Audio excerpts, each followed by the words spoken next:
And welcome to the House Finance Committee. This morning, we are going to be taking testimony on H723, an act related to posting of land. And we're going to hear first from Mike Covey with the Vermont Traditions Coalition. Welcome, Mike. Thank you. As the chair said, Mike Covey, Vermont Traditions Coalition. I am here today largely in opposition to the concept of using purple paint to mark trees for posting as a mechanism of posting. There are several reasons for this. One, you may have seen the email last night from my friend Lachlan, who works with the trail organization in the southern part of the state. He indicated that they have trails marked with various colors of paint. They have a significant land holding and wouldn't want hunters deterred because the trail happened to be marked with purple paint. And this may be the case elsewhere in the state as well. There's not really a reasonable way to drill down on that. I've also spoken with foresters, and foresters can use whatever color of paint they want to designate a logging operation. So that's a potential issue. Another issue with it is that 1 in 12 men are colorblind, functionally colorblind. So that's going to cause confusion, and depending on how that color blindness manifests, some people might be entirely oblivious to the purple paint, whereas the signs that we use now are striking, they're obvious, they stand out to virtually any. I think that the appropriate way to approach this conversation started around a memorandum from the colonel of the Warden Force. I think it's very appropriate to shift to an understanding that posting is from date to date. So if you date on January 1st, then your posting's good until December 31st. If you date on June 1st, then your posting's good till June 1st of the following year. So I think that that's reasonable, makes sense, and I would support that. I also think that if we want to push the dating and registration out to a 2-year time frame, I don't find that to be unreasonable either. I think going beyond that, it becomes problematic because there will inevitably, no matter what mechanism we are using, be some, our weather is just hard on parts, right? So whether it's posters or paint or whatever, there will be some level of potential loss. And I think that it needs to be maintained at all times. But that if you want to do the dating and registration every 2 years, that's fine. The purple paint is being pushed by certain entities, and we know, and they know, it's been studied, that access is a primary barrier to people continuing to hunt or to people getting into hunting. The largest demographic of which is incidentally folks who haven't hunted. I mean, traditionally, my demographic has been hunters, but there are all sorts of people getting engaged with it in every community, which is good for all of us. There's a measure of equity in having access to land. And that's the reason we have a constitutional right to hunt and fish. You know, the folks who wrote that Constitution came from a space where they didn't want to see us reverting to only the wealthy being able to access that wildlife resource. So while the land is a finite resource that can be owned, the wildlife is a renewable resource that we all collectively have access to. And I don't think that any rights that are enshrined in the Constitution, which hunting is in Article 67, are subordinate to one or the other. And I think that our current mechanism right now has a duty of maintenance that is reasonable, and that creates balance between those two rights. We shouldn't be seeking permanence in any restriction of access to hunting because it is a right equal with all the other rights. So the posters, I've heard people make the unsightliness of purple paint. The posters are unsightly. I miss the dynamic that existed when I was younger, where if you showed up on your neighbor's property and you came out of the woods, they just wanted to know if you saw anything and if you needed a ride home. And I wish we could get back to that because I think it would be healing for our society as a whole. I think the virulence around hunting is exactly the opposite of that. And so I would like to see, I think it's fine to create a reasonable expectation and to modify the expectation we have. But I think that what it should be kept at is going from date to date. And I've heard 365 days thrown out, but I would caution to use the language of date to date so that it doesn't get confusing on a leap year. Date to date posting and 2 years, and I think that's a very reasonable adjustment and compromise that we can get behind. But we are absolutely siloed against the idea of purple paint. Right, thanks for your testimony. A couple questions, just, so the hunters I know, regardless of posting status of land, always ask permission to hunt. And they typically are granted that. So I guess I'm curious about your thoughts on that. I think most people do, but culturally, it has not been the norm up until the last probably decade. Culturally, we have a shared land ethic in Vermont that I think is valuable and creates and builds community and stewardship rather than detracting from it. And whether folks like it or not, that right to roam exists. That right to hunt on private property without permission exists. And the remedy for that, if people don't want folks on their land, is to post it. Others have questions? Representative Sakowicz. Thanks for your testimony and for being here this morning. You talked about I don't think you said this exactly, but I think you're strongly implying, tell me if I'm wrong, that if we were to use the purple paint, that we would be in a de facto way causing a limit to access that hunters would have to private land to hunt. Is that characterization accurate? I would go so far as to say it would be an unconstitutional limitation. I think that the posting signs we use could likely be argued as unconstitutional because the language in the constitutional framework is that you have the right to hunt, fish, and fowl on all lands unenclosed in seasonable times. So enclosed is legally defined as fenced in to keep the animals in or out. But we do have a past and long history of accepting this as a means of enclosure. And I think that it would be unreasonable to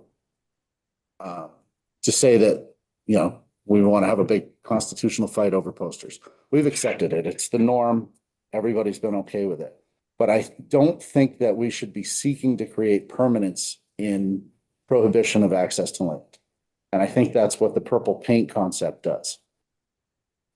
The argument can be made either way, that it's permanent or that it's impermanent because trees fall over and eventually it weathers or whatever. But the fact of the matter is it's certainly more permanent than the posters.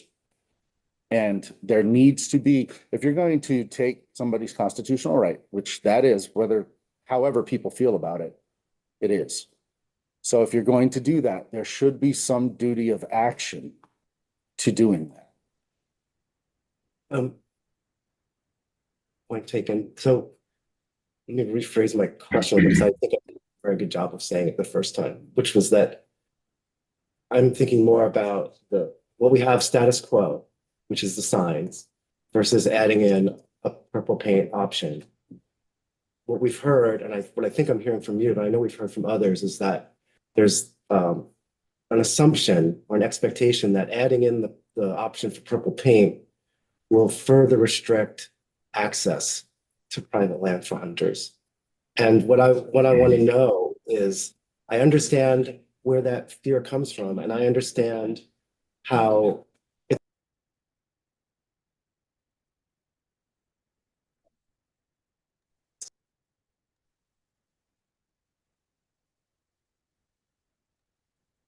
purple paint or some sort of paint posting actually causes significantly more land to be posted than would otherwise be. I don't know that it causes more land to be posted because I've asked this question and it's going to seem a bit snarky, but I'm not sure what is more difficult about carrying a roll of posters around your property than carrying around a can of paint that's approximately the same size and weight as a roll of posters.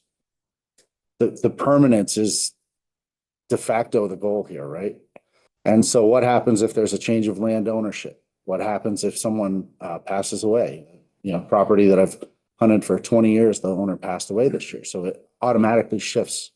And what if the new owners are fine with opening their land, but they're not going to run around it and repaint their trees, right? The posters will eventually fall down. And to Chair Sheldon's point, most of the people I know, I don't know anybody who will go on land, even if the posters are pretty tattered, without asking permission, if they exist. I have heard the concern about posters being pulled down, which brings me to another point that I think is important to make. I think there's space in this bill to create a fish and wildlife violation around that. So if you make a point of tearing down posters to that are legally established, if you go around and tear those down, I don't think it's unreasonable for that to be a violation of some sort. And I think that gets at a more of an honest problem than the idea of purple paint. I know you've heard a lot from folks who, well, we have too much land to post it. It's too difficult. And large landowners that want to post their land can likely afford to have somebody post it for them. It's difficult to own a large amount of land in Vermont without some degree of wealth. So that's always an option. But I do think that if there is malicious removal of posters, I think there's a space there to have a conversation around a penalty that actually engages the hunting license. So, of course, we could use property law, right? But that doesn't impact somebody's hunting license. The other thing that I think if we're going to have a holistic conversation about posting, we should be talking about, and this is another problem with purple paint, I've seen public properties that people, local residents have posted trying to keep people off. I've seen this in 3 spaces, a pond that was bordered by state forest, where one of the residents thought it was their pond. And so posted the roadside against hunting. It's not. And they had no authority to do that. And I think that should be should carry a penalty as well. The other one was a state forest proper. And the third one was I was at a town select board meeting in a little further south of here. And a resident was bragging to one of his friends on the side that he'd been putting up posters on the road to the WMA and it had kept hunter traffic out. So I think that's something, if we're going to look at posting, let's look at it holistically and let's address all of the problems. And I think those are 2 real problems. I don't think a duty to maintain is problematic. I think it's reasonable in light of the constitutional effect that barring people from your land has. And that's not to say that a landowner doesn't have that authority. They certainly do. I believe that it needs to have some sort of a duty attached and shouldn't have permanence. I want to be aware of the time, but I have one more question for you, which is 2 thoughts on right now, separate from what we do with the purple paint issue, but right now it's required that signs be at least 400 feet. Then we're thinking of 100 feet if we add purple paint. Do you have thoughts on that spacing? Like 400 feet, been the standard for a long time, but also feels like a lot of space for walking through the Vermont woods. There's no prohibition against putting them closer, is my answer to that. So this property that I've hunted for 20 years, the landowners asked me to post it. This was a property that had a problem and had prohibited hunting for a long time. Gave me the opportunity to hunt one specific, pretty much tree. And over time, we developed an incredible relationship. And so what they wanted to keep their property posted. So I did that work for them as they got older and less mobile. And as I was doing that, I would just take an honest look at where I was. And if the space required more posters, then I would do that. And like along the roadside, 400 feet is perfectly fine. So I think, there's I don't see the 400 feet as problematic. I mean, you could reduce it more than that. Again, I wouldn't say purple paint is the answer. I'm really adamant on that. But I think that people largely have the capacity to acknowledge when they can see a long ways and when they can't, especially on their own land. Thanks for your testimony. Thank you. Next, we have Tim Meehan joining us. Morning all. I'm going to give my quick position to me and with the Vermont Sportsmen. We really didn't have a big problem with the bill till just got a copy of the new bill. So let me begin by saying I came to all the meetings. I really feel that you work very, very hard to try to get something together. And just like the sportsmen, you are having the same problem we have. What is the right path and who are we going to step on if we don't do it right? So my original testimony was we're happy to have the dates set so that when a person actually filed, it proceeded for 1 year. I think that was well done. Then I was simply going to say that we have no position. Now, I called my president and said, I just saw that the blue paint was the purple paint was the issue. And I really am flying out of the coop here a little bit. So I'm going to use myself as an example. I own about 100 acres in Roxbury about 10 years ago. I did it for a sugaring operation with my son and I, and it didn't work out. So the 100 acres I sold, and when we had that 100 acres, we didn't post it. But because Roxbury is such a small community, I knew everybody in the community, and simply there were 1 or 2 people I didn't want there, and I went to the house and told them I didn't want them there. Other than that, I didn't have a problem. I sold the land if I had purple paint on it. I don't know if it would have been a problem or not. My personal position is we're in Vermont, not in Arizona, Texas, Colorado. Huge, long, large parts of land. I personally would not defame the trees by putting purple paint, green paint, orange paint, or anything. I also chose not to post with signs because of the same reason. The land is the land. I liked it the way it was.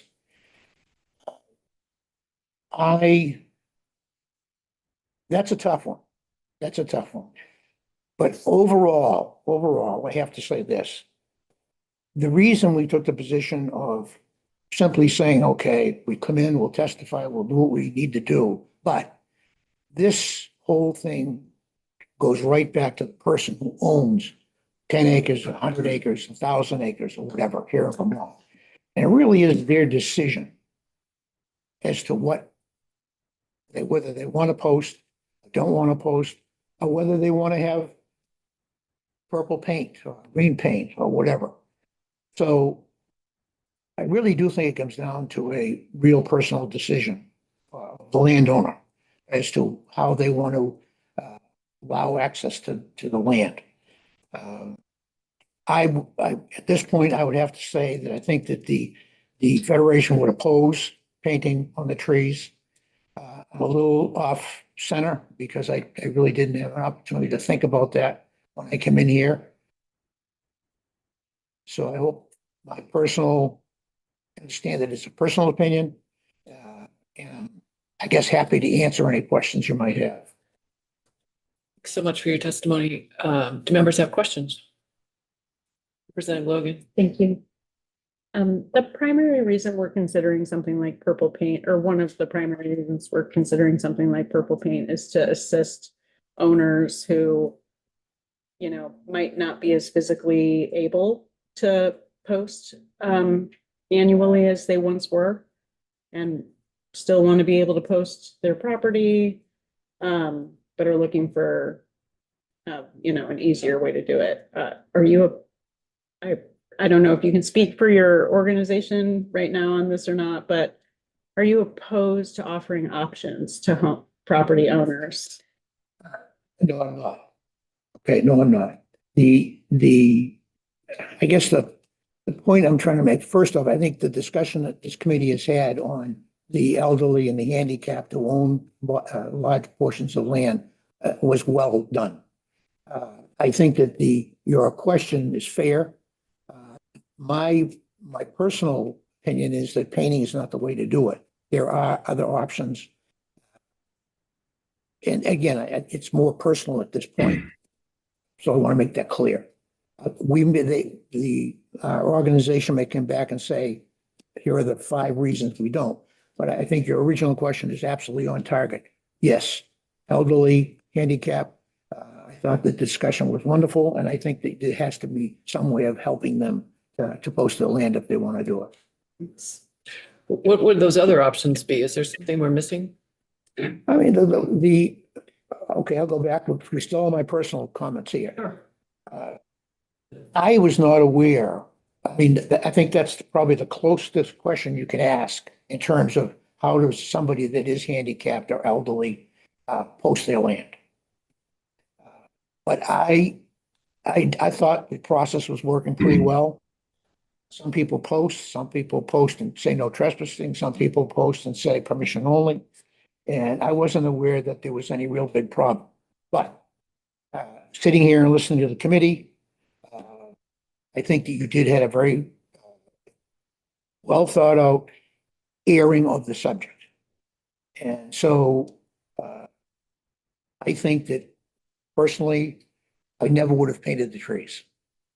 But coming back to you and saying, I think there are other ways to do that can accomplish the same purpose. Whether we have to put volunteers or something, because the communities around Vermont's unique. I mean, that's why I came here. And unique meaning that the communities generally support their people. If there's an elderly couple or there's an elderly farmer that wants to post their land, I don't believe that they wouldn't be able to find somebody to help them post their land. I think the timing, how long is it good for? 1 year, 2 year, 5 years? I think that's another excellent consideration. Committee's been thought about. I think also the section where you talk about one small comma being out of place on a posting, that there's no enforcement doesn't take place. I think that's something that I think you aired very well, and that I personally would support. And I think the overall sportsmen I know would do the same thing. So it's a little tough, but I don't mind saying I actually enjoyed the conversation. I actually learned things from the conversation. But come back to me personally, and I think my organization will probably oppose painting of the trees. Representative Sacco. Thank you so much for being here. You have a question? One of the problems that we're trying to solve, which was the physical difficulty of, walking the perimeter of your property and actually posting it. And if we had purple paint, that would potentially make it easier for people because they wouldn't have to do it as often. They would still have to do it, but not every year.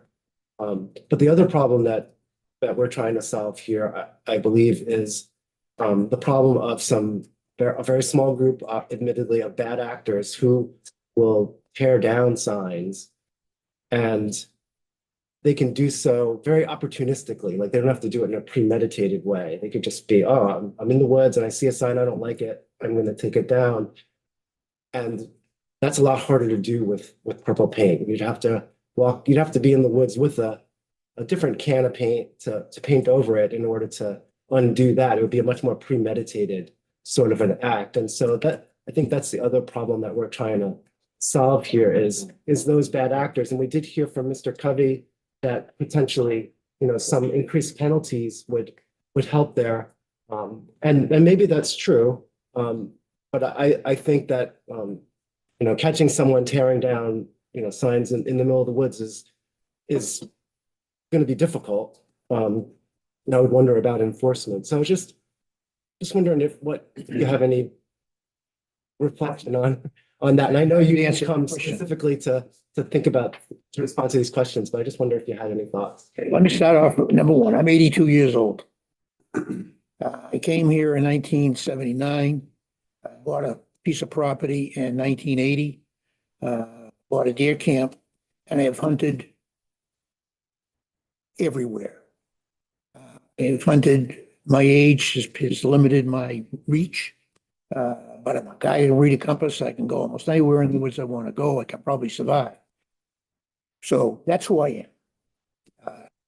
Can't do what I used to do, but I covered a lot of ground in Vermont. And I've seen everything from signs that have fallen into ill repair. And when a sign said posted, I would not go on the land. And most of the people I know, matter of fact, I don't know anybody that was gonna tear down signs or whatever. They would go to the property, find out who owned it, and ask for permission. Again, I gave you my personal prejudice, just against painting trees for whatever reason. I don't, it just doesn't seem like a Vermont thing to me. But I also think there are other ways to do it. I do agree that you have to have options.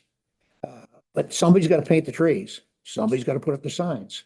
Somebody's got to take the signs down. Somebody's going to maintain the signs. I thought things were going pretty well, but listen to the committee testimony from individual representatives, and I say it's not an easy fix. My fix is, I think painting's the wrong way to go, but that's my fix. I think there are other options, but there may be people who are going to disagree with me, and I respect that. So much for just, in the interest of time. Thank you. Now joining us by Zoom, we have Michael. I'll let you introduce yourself. Thank you. Yeah, sure. My name is Michael Lubisi. I'm a resident of Pittsfield, Vermont. I'm going to read a prepared statement, and feel free to ask me any questions afterwards. But in response to the last two speakers, I just find it hard to understand why Vermont is so adamant about, not allowing purple paint when many other states with much greater hunting pressure do it. Alabama, Arkansas, Arizona, Florida, Idaho, Illinois, Indiana, Kansas, Louisiana, Maine, Missouri, Montana, North Carolina, Pennsylvania, South Carolina, Tennessee, Texas, Virginia, and West Virginia. And as far as I can tell, it's been very successful in each of those states. So anyway, good morning, and thanks for allowing me to speak today. As I said, I'm a Vermont landowner. Before moving here, I hunted for most of my life in New York State's Adirondacks. I understand the hunting tradition. I respect it. I lived it firsthand. I am not opposed to hunting in any way at all. In fact, many hunters I know here in Vermont also support reforms like those in H723. They hunt on their own land or on land owned by their family and friends. They too do not want strangers wandering their property without permission. And I think Mike Covey kind of confirmed that when he said he was hunting a piece of private property that an older couple owned, and he had a tree stand, and that he gladly posted that land for them because that kept other hunters out. That was the sole reason why. So he could have sole access to that property. Anyway, I want to be clear. It's not about hunters versus anti-hunters. It's about balance between sportsmen and landowners. Draft 1.1 introduces a purple paint option and a reasonable person standard. That is progress, but the larger framework remains. Private property in Vermont is open by default unless the owner paints, signs, dates, spaces markings properly, records annually with the town clerk, and pays a fee to enforce what they already own. The burden still falls on the landowner. Commissioner Batchelder has said the current system reflects a constitutional balance between hunting access and property rights. I respect that perspective. However, balance must protect both sides equally.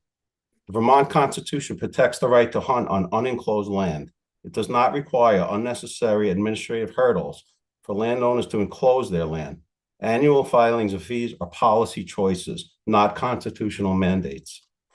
We also do not have to speculate about whether reform works. As I said, Maine has successfully implemented purple paint posting.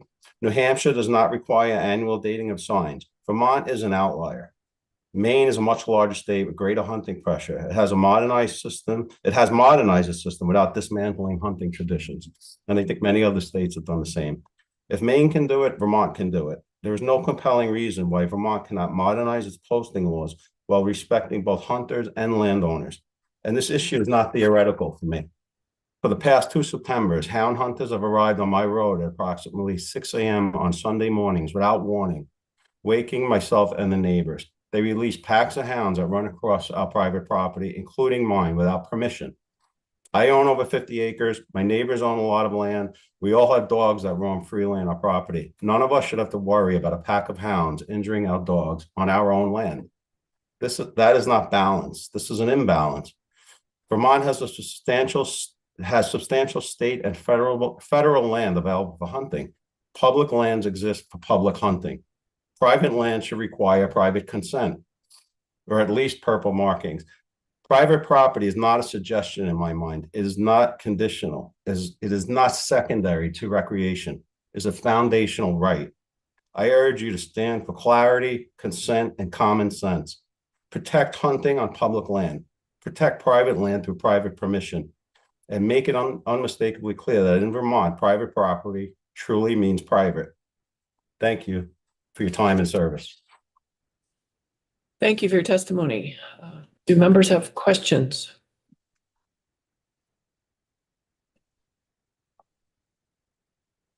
Not seeing any. Thanks again for your testimony. Okay, thank you. Thanks, everyone. Jeff Ladd. Morning, everybody.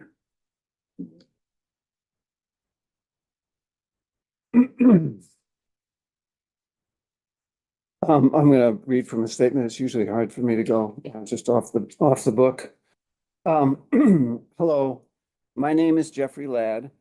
I'm retired and I live on 160 acres in Chester, Vermont. I'm a hunter and have lived full-time in Vermont since 2008. I grew up in New England and my family has owned the Chester House since 1964. Parts of my family have been in Vermont since as early as 1798. I have a dual-focused Bachelor of Science degree in forestry and wildlife biology and a master's in business administration. Let me begin by saying thank you for allowing me to speak with you on the proposed H723 and how it would help me, and I think many Vermont hunters and landowners alike. Also, please forgive me if what I say has been said before. I've not had time to review all the meetings up to now.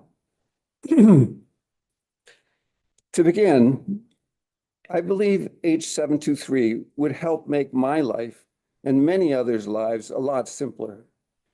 It makes the task of posting much easier and secure for everybody, including elders and the infirm.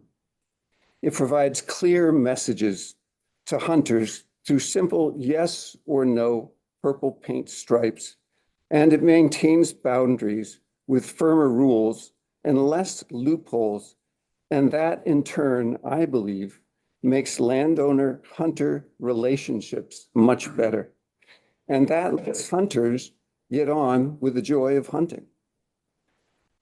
Currently, at our home, we give permission to hunt on our land to those of our choosing, and we post our land because we've had run-ins with bad apple hunters. People who have put up tree stands without notice or permission. People who, without permission, have stripped some of our very old white pines of their lower limbs to put up tree stands, and the trees died 5 years later from bugs and fungal infection. People have come up to ask to hunt, which I'm so glad they do, but sometimes they confront the lone woman in the house angrily when they are told the land is not available. It's not fun to face armed, angry people you don't know when they think they know better. So we post to control who comes on the land to hunt. Why would passage of H723 make my life simpler? H723 rules mean I can just paint my boundaries and the message is clear and unequivocal without loopholes. And I only need to do it every 3 to 5 years based on paint lasting. Or I can put up signage postings. I can put signage postings up that still enclose the boundary of the property, even when accidental or unintentional deviations occur from posting requirements. It means when several posted signs, excuse me, it means when I see several posted signs as a hunter, the message again is clear. There is no hunting here. To me, making the message clear is common sense and for the good of everybody. It balances without conflict the hunting rights in this state and the property rights in the state. It is a choice that is for good. It is a choice that is for the good of the common. Our property is mostly steep hillside with a 22-acre plateau of meadows and a house lot built in the late 1700s. Walking the boundary requires a good hike and considered planning for me to avoid steepest areas. It takes me a minimum of 2 5-hour days to walk the boundaries and check and repair postings. I check my boundary signs every year for dates and contact information and to make sure signs have not faded or been torn off by weather, wildlife, or upset people. It is a lot of work, unnecessary work, to dot the I's and cross the T's on every sign when the overall message is clear. And I am sure for a number of elderly or infirm, it is wearing and difficult, and alternatively, an expensive job to pay for somebody else to do it. The result of that work is a semi-enclosed system because it very rarely legally encloses the property 6 months after the work is done without endless upkeep. It's not unreasonable to ask to simplify the system because we as landowners have the right to enclose the property as specified in the Constitution, both from the hunter's rights and from the right to protect private property. Why would one want to let the enclosure method remain unclear, prohibitively difficult, or expensive? I believe to have clear messages really helps the landowner and hunter relationship and the experience of hunting. For those who want to hunt on a piece of land, a simple yes or no message is so healthy, both from a legal standpoint and in improving situation dynamics. As it is now, some hunters who may see a clear set of postings might choose to look for loopholes, and from that moment, antagonism with the landowner would begin, and hostilities and hunting under a cloud might ensue. The Fish and Game image suffers, property owners suffer, and those hunters who might get a deer on this land live under a cloud and suffer. Where is the pride in that for the hunter and the sense of achievement? So in closing, why cause worry? Why unduly try elders and the infirm? Why not simplify? I believe that H723, the purple paint law, the one you've worked hard to build, is a great solution for both hunters, landowners, and their relationships with the Fish and Game departments and their relationships. Is a great solution for both hunters, landowners, and their relationships, and the Fish and Game department's ongoing image of working with everybody. H723 is especially helpful to the elderly and infirm, and I ask, what other solution is there for these groups? Lastly, I've heard from other hunters that a purple paint law may lead to less land available for hunter access, maybe 2% or less, maybe 0%, certainly not 10%. If that was true, I believe the 20 or 22 states that currently have purple paint laws would be putting that information forward to inform other states to avoid these laws. Thank you so much for hearing me today. and hopefully considering what I've said in your deliberations and conclusions. It was a pleasure to meet you all. Thank you for your testimony, Thank you. for coming in today. Do members have questions?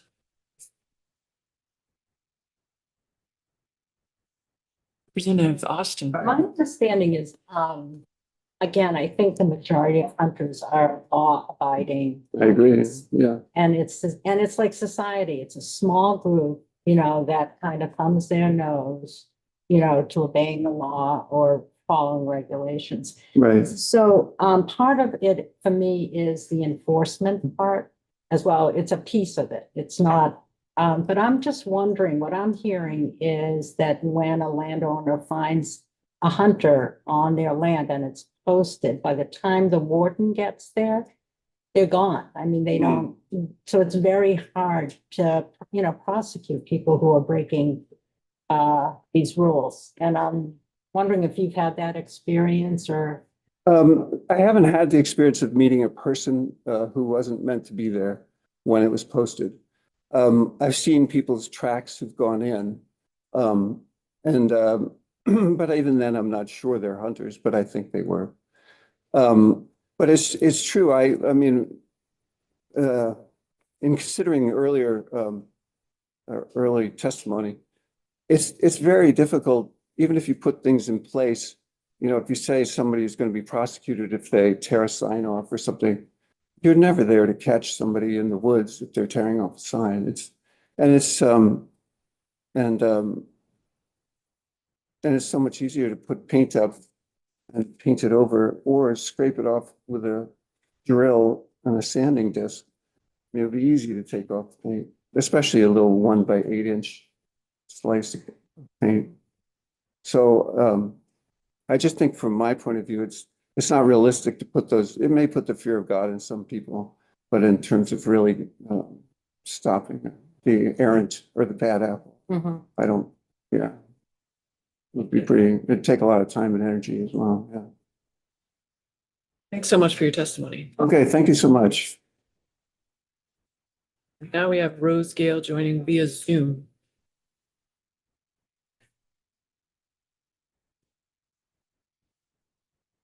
Oh, can we unmute her? Oh, you are muted. You need to unmute.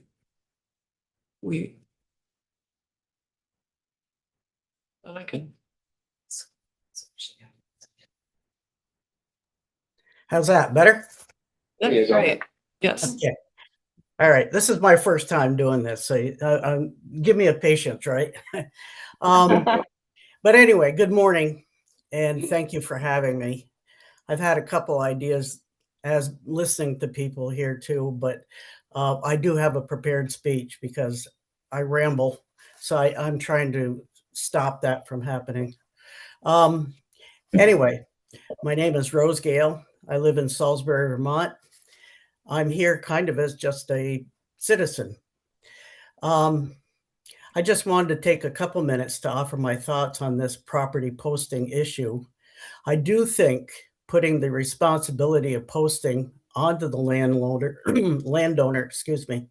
is completely backwards. My husband and I come from several generations of Vermont families who have lived here all of our lives. We've fished, hunted, and we've walked this beautiful state.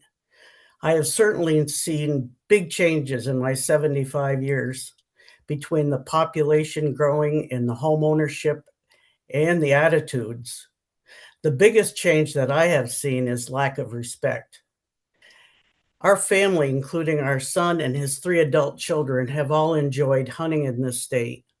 I also hunt. I love to hunt. We've noticed as the years have gone by, the amount of poster signs as a clear indication to me of changing times. In the 50s and 60s, I started hunting kind of when I was in the early 60s, or excuse me, when it was like 1960. You would stop to have coffee with a neighbor, and after deer hunting was inevitably brought up, permission would probably be given as just a nice gesture. The neighbor would want to know who was on his property, and he could always rest assured, knowing that it was us, knowing that nothing bad or no damage would come or be following. Usually at the end, he would also end up with a couple stakes, and he knew it. That word again was respect. It seems to have been deleted from our language. I do believe it started from certain hunters who totally lack respect for other lifestyles, livestock, and property, and use our Constitution as their given right to trespass with guns and dogs in all hours of the day and night. Asking the landowner to upgrade his property to meet the hunter's unwillingness to do his part is totally backward to me. With the hunter approaching the landowner in advance, there should be far less hunter-landowner conflicts, I would think. The last few years, I've asked bear hunters to get off our property. We've had to fix fences that were cut by coyote hunters. I have personally been publicly humiliated by convicted felons after asking them to leave my property. Total lack of respect for me and anybody else who doesn't think that coyotes and other creatures such as raccoons, etc., are strictly there for the hunter's sport to kill. Other Vermonters should not have to bear older Vermonters should not bear the financial burden or the burden of having to walk their property lines to post their property every year that they bought and paid taxes on. It may be in the Constitution to hunt, but it also comes with a responsibility and the respect for people, land, and wildlife. Vermont has changed a lot in the last few years, and I think we should as well. And to kind of backtrack on different things I've heard, I was thinking about when we do post our properties, we have to go take our posters, and then we have to go to the town clerk and tell them what land we've posted. Well, maybe we could make that for a certain amount of years. Maybe rather than have to keep putting posters up, maybe we could say to the town clerk, I want that posted for 5 years. And then in 5 years, go back and do it again. If we have the time and the willpower, maybe we can go and check our posters during that time. But I also think that this pay issue sounds like a pretty good idea. And one of the gentlemen who just spoke said, and it wears off in a couple, 3 years. Yeah, it does. So if we decide that we still want it posted, we can do it and go back and repaint it at that time or just let it go. So anyway, that's my spiel. Thank you for hearing me out. I do hope that you think long and hard about, maybe because I'm older, but things have caught up with me now and it's harder to do things. But do believe or do start thinking about the older people that are trying to keep their properties up, but they don't want certain things or certain people on that property because they are bad actors. So anyway, thank you. Thank you for your testimony. Thank you. Do members have questions for Rose Gale? Okay, I'm not seeing any. Thanks again for joining us. Thank you. Members, let's take a